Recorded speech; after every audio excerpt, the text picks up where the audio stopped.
कर्पूरगौरं करुणावतारं संसारसारम्। ओम शिवाय, जय माता दी। पुनः स्वागत है आप सभी का। चलिए हमारा विषय ले लेते हैं। आपकी जो लगन कुंडली है, D1 चार्ट है, उसमें देवगुरु बृहस्पति अगर 6वें भाव में बैठे हुए हैं और अष्टम भाव में हैं और दसम भाव में हैं, इन तीनों में से किसी भी एक भाव में अगर बैठे हुए हैं तो देख तो सीधे तौर पे रहे होते हैं, सेकंड हाउस को, धन भाव को देख रहे होते हैं, फिर भी हमारे पास धन क्यों नहीं आता है। अब प्रश्न ये उठता है कि देवगुरु बृहस्पति देव हमारे को धन के लिए क्यों परेशान रखते हैं। बहुत ध्यान से समझिएगा, स्कैनिंग का बड़ा डीप अनुभव है, वो शेयर कर रहा हूँ मैं। तो प्रार्थना रहेगी कि जो मैं आपको चीज़ बता रहा हूँ, जो समझा रहा हूँ, उसको निजी जीवन में अप्लाई करना शुरू कर दीजिएगा, क्योंकि सारी चीज़ ठीक है। बस एक आपको क्लिक चाहिए जीवन में, एक पॉजिटिव एटीट्यूड चाहिए और मार्गदर्शन चाहिए, जिससे कि क्लियर हो पाए कि पैसे के संदर्भ में, लक्ष्मी जी के संदर्भ में क्या प्रॉपर्टी अप्लाई करनी है। आप सभी को ध्यान रखिएगा। अब ये कुंडली देखिए, इसको समझिए कि देवगुरु बृहस्पति आपकी कुंडली में D1 चार्ट आपने देखना है। अगर यहाँ पर 6th हाउस में बैठे हैं तो 6th हाउस से जो एरो का साइन जा रहा है, ये 9वीं दृष्टि जा रही है, धन भाव पे जा रही है। 8वें सेक्शन पे बैठे हैं, 8वें भाव में बैठे हैं तो सीधी दृष्टि जा रही है, यानी सप्तम दृष्टि जा रही है, जो सभी ग्रहों की कॉमन होती है। और 10th हाउस पे बैठे हैं, 10th हाउस पे 5वीं दृष्टि से देख रहे हैं धन भाव को। अब करना क्या है, यह समझना है कि देवगुरु बृहस्पति देव यह कह रहे हैं जातक को कि देखो, मैं धन भाव को देख रहा हूँ 3 अवस्था में। कैसे कि जब मैं बीमारी वाले सेक्शन में बैठा हुआ हूँ तो मैं बीमार हो चुका हूँ। ये केवल स्कैनिंग का अनुभव है, स्कैनिंग विद्या का अनुभव है।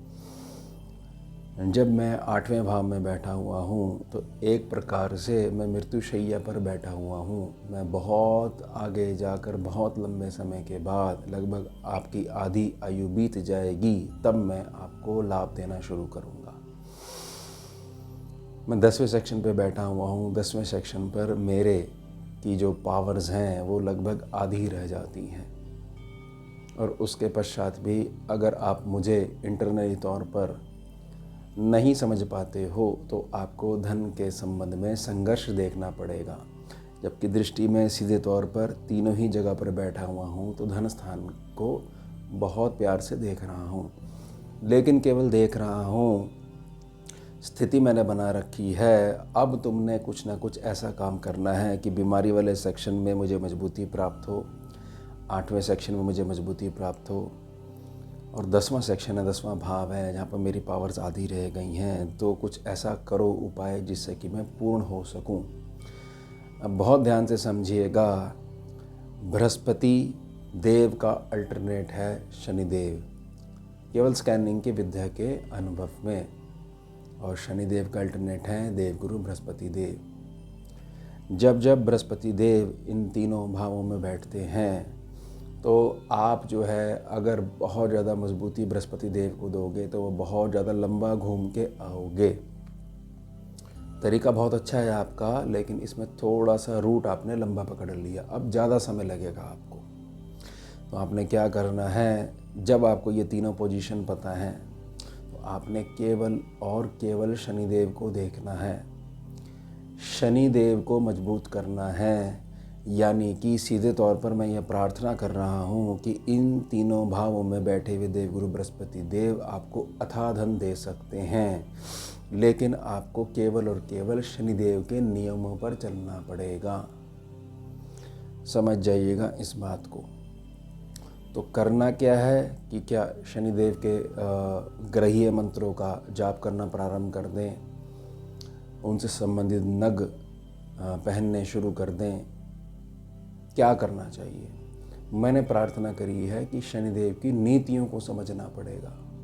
नीति को समझने से पहले शनिदेव का मूल समझना पड़ेगा। शनिदेव का मूल यह है कि जो भी आप पे आश्रित है उसके प्रति अपनी धर्म की पालना करनी है। और आश्रित कौन है?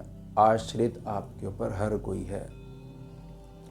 सबसे पहले आपका परिवार आश्रित है, आपका शरीर आश्रित है, आपके मित्र, आपके कुटुंब के सदस्य वो आश्रित हैं, समाज के बहुत सारे लोग आपके ऊपर आश्रित हैं, क्योंकि आप भी सबसे जुड़े हुए हो। तो शनि यहाँ पर यह कहने का प्रयास करते हैं कि धर्म की पालना करनी है। धर्म का मतलब केवल और केवल यह है कि आपको अपनी ड्यूटी अच्छे तरीके से निभानी है और बिल्कुल भी इस प्रकार का नहीं बनना है कि मैं तो हाथ जोड़ के खड़ा हो गया था।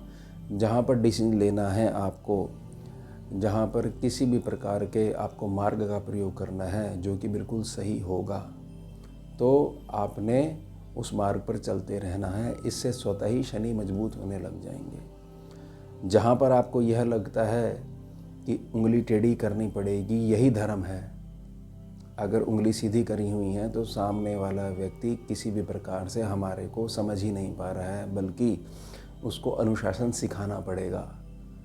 अगर यहाँ पर आप बड़ा लंबा घूम के जाओगे, देवगुरु बृहस्पति देव के मार्ग पर चलोगे तो कामयाब तो हो जाओगे, लेकिन बहुत ज़्यादा लंबा समय लग जाएगा।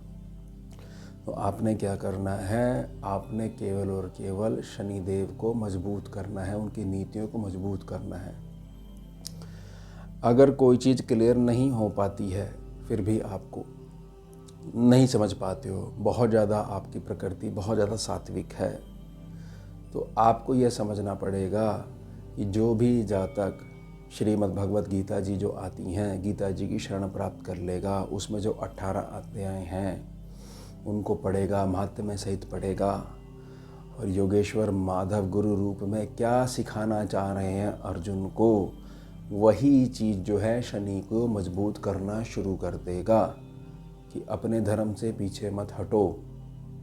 लेकिन धर्म बड़ा सूक्ष्म विषय है, इसलिए तुम्हें थोड़ा सा सूक्ष्म होकर सोचना पड़ेगा। स्थूल होकर अगर सोचोगे तो तुम्हारे यही रिश्ते वाले हैं, नाते वाले हैं, तुम बेवजह डर रहे हो, बेवजह पीछे हो रहे हो, जबकि मैं स्वयं ब्रह्म हूँ और तुम्हें आदेश दे रहा हूँ कि तुम्हारे को जो मार्ग प्राप्त होना है वह इसी तरीके से प्राप्त होना है।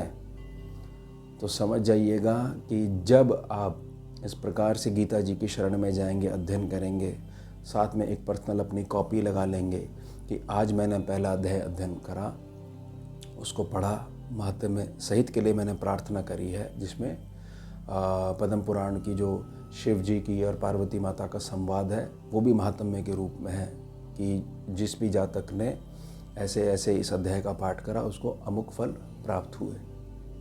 तो इससे जब आपको समझ में आएगा कि तरीका यह है जीवन जीने का, तो शनि मजबूत होना शुरू हो जाएंगे। और शनि मजबूत होना शुरू हो जाएंगे तो ये जो 6, 8 और 10वें भाव के देवगुरु बृहस्पति देव जो बैठे हुए हैं, इनको बल मिलना शुरू हो जाएगा।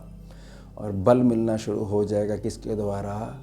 शनिदेव की नीतियों के द्वारा। इसमें यह आपको समझना पड़ेगा कि मान लीजिए छोटा बच्चा है आपके यहाँ और आपकी बहुत ज़्यादा सात्विक नेचर है और आप इतना ज़्यादा लाड कर रहे हो कि अब अनजाने में आप उसको बिगाड़ना शुरू कर चुके हो।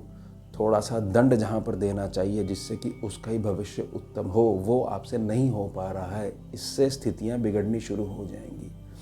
तो आपको बैलेंस होना आना चाहिए। तो उसी प्रकार से जो धन का जो धर्म है, धन का जो विषय है, इस विषय में आपको शनि को समझना पड़ेगा, क्योंकि 6, 8 और 10वें भाव में देवगुरु बृहस्पति देव बैठे हुए हैं। आपने यह नहीं देखना है कि शनिदेव कहाँ बैठे हुए हैं, शनिदेव वक्री हैं, शनिदेव अस्त हैं। मैंने सिर्फ ये प्रार्थना करी है कि केवल कुंडली में इन तीनों भावों में अगर देवगुरु बृहस्पति देव बैठे हुए हैं तो आपने क्या करना है? आपने शनिदेव को मजबूत करना है। केवल धन के संबंध में मैंने प्रार्थना करी है, मैं पूरी कुंडली की व्याख्या नहीं कर रहा हूँ, केवल प्रार्थना कर रहा हूँ। ये तरीका आप सीख जाओगे, दुनियादारी का समझ में आ जाएगी और पता लगेगा कि व्यर्थ में आपने भ्रम पाल रखे थे अभी तक, ये चीज़ें ऐसी हैं। बहुत ज़्यादा अच्छा बुरा के बारे में सोचकर आप कर्म ही नहीं कर पा रहे हो, अपनी कल्पनाओं में ही खोए हुए हो और सामने वाला फल पे फल लिए जा रहा है। इसलिए काउंसलिंग की ज़रूरत है। तो सबसे बड़े काउंसलर हैं हमारे भगवान श्री कृष्ण गुरु रूप में। अर्जुन को भी उनकी ज़रूरत पड़ गई थी। तो बड़ी प्रार्थना रहेगी, स्कैनिंग विद्या का अनुभव है, इसको अप्लाई करिएगा।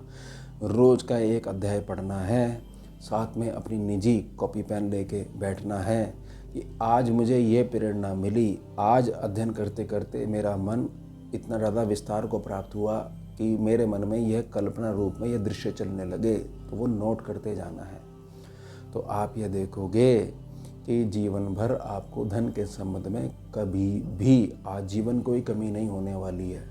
उसके बाद ये मैटर नहीं करता है कि गोचरीय व्यवस्था में शनिदेव कहाँ बैठे हैं, आपकी चंद्र राशि क्या है, उस पर ढैया चल रही है, साढ़े सती चल रही है, अन्य ग्रहों का गोचर क्या है, मित्र स्वभाव क्या है, सम स्वभाव क्या है, शत्रु स्वभाव क्या है, प्रत्यंतर में कौन सा ग्रह चल रहा है, महादशा किस ग्रह की चल रही है। सिर्फ और सिर्फ आपने ये चीज़ पढ़ी, देखी और आपने शनिदेव को मजबूत करना शुरू कर दिया।